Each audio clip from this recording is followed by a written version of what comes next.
देखिए अपूर्वा जी, मुझे ऐसा लगता है कि केतकी सिंह जैसे लोगों के लिए वार्ड नहीं, पूरे अस्पताल बने हैं और बरेली और आगरा के वो अस्पताल विश्व प्रसिद्ध हैं। उनको इलाज की जरूरत वही है, उन्हें बरेली और आगरा के अस्पताल में भेज दीजिए, इलाज करवाइए उनका। हम्म। और जो उनके बयान का समर्थन दे उनको भी उसी अस्पताल में इलाज कराने की जरूरत है, जो इस तरीके से वार्ड बनाने के लिए और सीमित सोच के साथ में आगे काम कर रहे हैं। देश संविधान से चलेगा, ना हिंदू से चलेगा ना मुसलमान से चलेगा, और उसमें संवैधानिक अधिकार जिसको प्राप्त हो वो उससे चलेगा। और सरकारें काम करती हैं, नहीं करती तो बर्खास्त भी होती है, चीजें चल रही हैं। ठीक है, अच्छा बुरा दौर चलता है, चल रहा है, चीजें आज बिगड़ी है कल सुधरेंगी। हम सुधार की गुंजाइश की तरफ बात करते हैं। हम विपक्ष की पार्टी है, उत्तर प्रदेश की जनता ने हमें उत्तर प्रदेश का नंबर 1 पार्टी 2024 में बनाया। हमारी जिम्मेदारी है जो गलत नीति बनेगी उसका हम सरकार को चेताएं, विरोध करें, जनहित की बात करें, वो हम कर रहे हैं। अभी भारतीय जनता पार्टी के साथी मनोज पंडित जी ने कहा रंगों से फर्क क्या पड़ता है, मस्जिद में अगर कोई रंग पड़ जाएगा तो क्या दिक्कत है। अगर कोई फर्क नहीं पड़ता तो आपने केसरिया रंग से शौचालय रंग दिए थे उत्तर प्रदेश के अंदर, फिर क्यों उन रंगों को बदला। अगर रंगों से फर्क नहीं पड़ता है तो फर्क पड़ता है आपके भाव से, आपकी क्रिया से, आपकी प्रतिक्रिया से फर्क पड़ता है। सत्ता में है, सरकार से है, आपकी जिम्मेदारी है कि आपके चश्मे से, दोनों आंखों से एक सा आपको देखना है, भेद नहीं करना है। और अगर आप भेद कर रहे हैं तो फर्क पड़ेगा। कुंभ में जाने में मुसलमानों को रोकेंगे, आप कह रहे हैं कि उन्होंने गंदगी डाली, थूक डाला, ये डाला, वो डाला, ये परिभाषित करेंगे तो प्रश्न सत्ता सरकार पे लगेगा कि सरकार क्या कर रही है।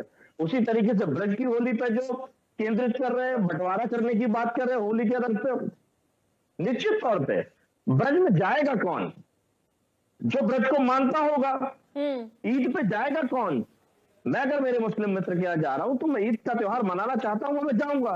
लेकिन इस तरीके से रुकावट लग के, प्रतिबंध लगा करके अगर आप अपने शब्दावली करते तो यह अहंकार दिखाता है।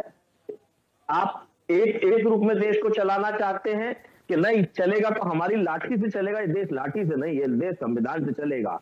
अरे हमने तो तमाम आक्रताओं को देखा, तमाम आक्रता आए देश के अंदर, अंग्रेज जिनका सूरज नहीं डूबता था वो देखा, दुनिया से नामो निशान मिट गया। हिटलर जैसी तानाशाही देखी, उसका आज कोई नाम लेना पसंद नहीं करता। भारतीय जनता पार्टी तो 1980 में जन्म हुई, आरएसएस का 100 साल पहले जन्म हुआ। इनका भी दौर चल रहा है, खत्म होगी ये।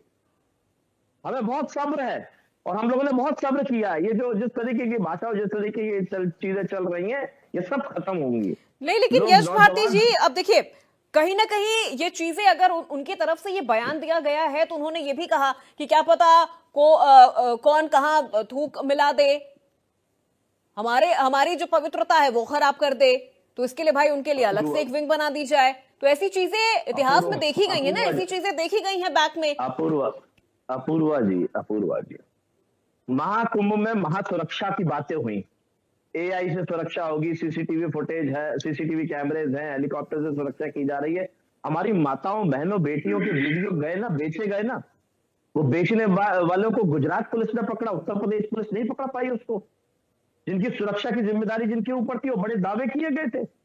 वो बेचने वाले कौन लोग थे, उनकी जाति क्या थी, उनकी धर्म क्या था, ये तलाशें। जिस तरीके से मार के वो दोषी थे, दोषी पर कड़ी सजा होनी चाहिए और कड़ी से कड़ी सजा होनी चाहिए। होली पे जो छिछोरे इकट्ठे हो जाते हैं हमारी माताओं बहनों के साथ में और नौजवानों को लड़ते हैं, रंग की आड़ में जो भंग डालते हैं त्योहार में, उन छिछोरों पर कार्रवाई होनी चाहिए और इन छिछोरों से बचने की आवश्यकता होती है होली पे। और अच्छे लोग बचते हैं, अपने परिवार के साथ बचते हैं, जिम्मेदारी के साथ अपने परिवार को बचाते हैं और हम जिम्मेदार समझते हैं। परिवार को बचाने की हम बात कर रहे हैं, इन छिछोरों पे कड़े से कड़े प्रतिबंध लगना चाहिए। लेकिन आप ये कहें कि जिसको रंगों से दिक्कत है वो घर से न निकले, तो माताएं बहनों को बहुत दिक्कत होती है, उनकी सुरक्षा के लिए हर परिवार चिंतित होता है। क्या करें, नहीं चले रंग। ठीक है यश भारती जी, आऊंगी मैं आपके पास। नवीन दुबे जी का एक बार रुक कर लेते हैं। भारतीय जनता पार्टी हमारे भारत देश की जो खूबसूरती दुनिया में है उसको खत्म करके सीरिया से मुकाबला कर रही है कि किससे जल्दी हम इस देश को सीरिया बना दें, धार्मिक कट्टरता का प्रतीक बना दें भारत को, जहाँ सर्वधर्म सद्भाव की बात होती है, सारे धर्मों का, सभी वर्ग का सम्मान होता है। लेकिन ये इसको धार्मिक कट्टरता से सीरिया की तरह बनाना चाहते हैं। हिंदू हिंदू हिंदू, मुसलमान मुसलमान मुसलमान, दूसरा तीसरा, ये जो मानसिकता है। ईसाइयों को देखिए ईसाई इंस्टीट्यूट को आए दिन प्रताड़ित करने की बात आएगी, सब धर्म परिवर्तन कर रहे हैं, फिर घर वापसी एक जरूर चलेगा इनका। तो ये सरकारों में तो इन्हीं क्या चल रहा है। इस तरह की चीजें जो माहौल बनाने का काम कर रहे हैं, ये छुटभैया जो लोग हैं वो किसी भी धर्म में हो, वो उपज रहे हैं, और आपके पैनल में आकर के आप उनको बैठा लें और आप उनसे डिस्कशन कराएं तो वो वही गंदगी फैलाएंगे।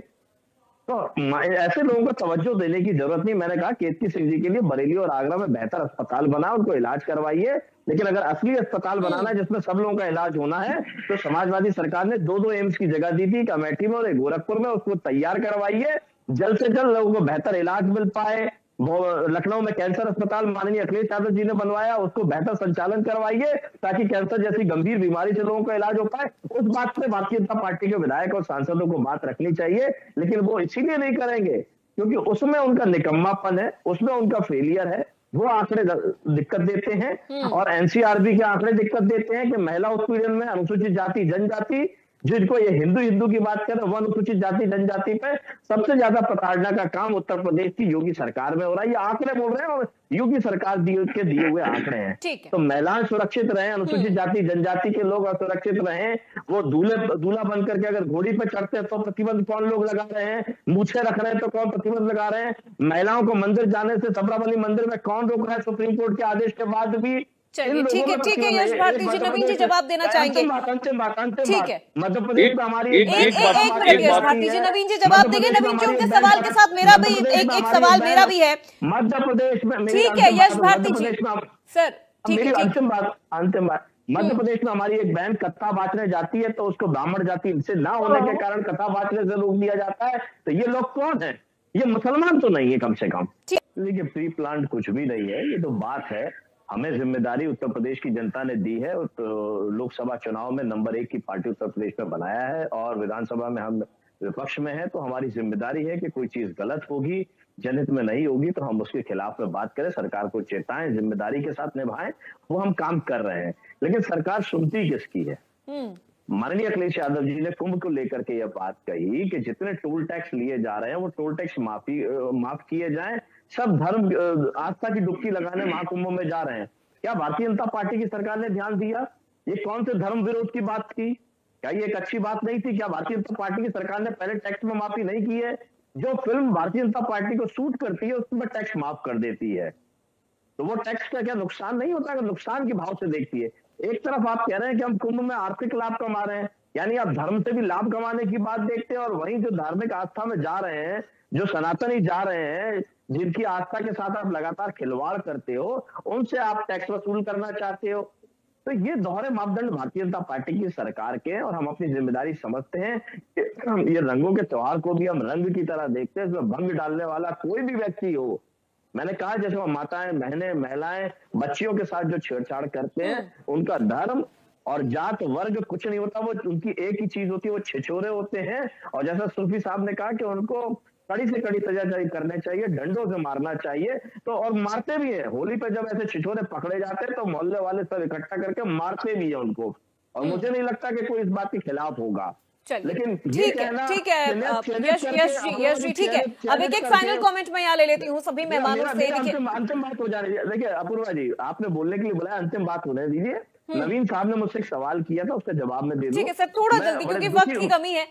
एक फाइनल कमेंट में मुझे सबसे लेना है। जितना बोल रही है उससे कम बोलूंगा मैं। ठीक है। मैं बड़े दुखी मन के साथ में नवीन साहब ये बात बताना चाहता हूँ। 2023 में मैंने मध्य प्रदेश में एक प्रेस वार्ता करी थी। भारतीय जनता पार्टी के विधायक है प्रदीप पटेल जी, जिनको शिवराज सरकार ने कैबिनेट मंत्री का दर्जा दिया था। उन्होंने एक किताब छापी जिसमें प्रभु राम के बारे में इतनी अशोभनीय शब्द कहे हैं, जिसको मैं दुखी मन से ये कह रहा हूँ। उनके जन्म को लेकर के कि उनके पिता जो थे नपुंसक थे, ऋषि के साथ में उनकी माता का संबंध बनाया था, प्रभु राम पैदा हुए और अय्याशी की पैदाइश है प्रभु राम। और 23 में भारतीय जनता पार्टी ने दोबारा टिकट दिया और वर्तमान में वो भारतीय जनता पार्टी के विधायक हैं।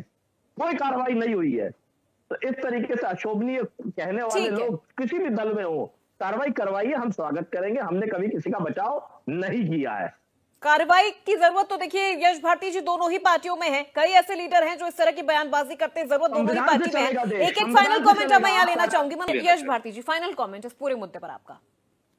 देखिए, भारतीय जनता पार्टी के दोहरे चरित्र रंगों के साथ खेलती है। पूरे देश में नारंगी रंग के साथ में प्रचार करते हैं, जम्मू कश्मीर में जाके उनका रंग पूरी तरीके से हरा हो जाता है। तो लोगों की भावनाओं के साथ, रंगों के साथ खेलना और आस्था के साथ खेलना है भारतीय जनता पार्टी ठीक का है, चरित्र है। ये किसी पे कार्रवाई करे और भारतीय जनता पार्टी बताए कि कार्रवाई संविधान करे, से उनके देश खिलाफ कार्रवाई होनी चाहिए।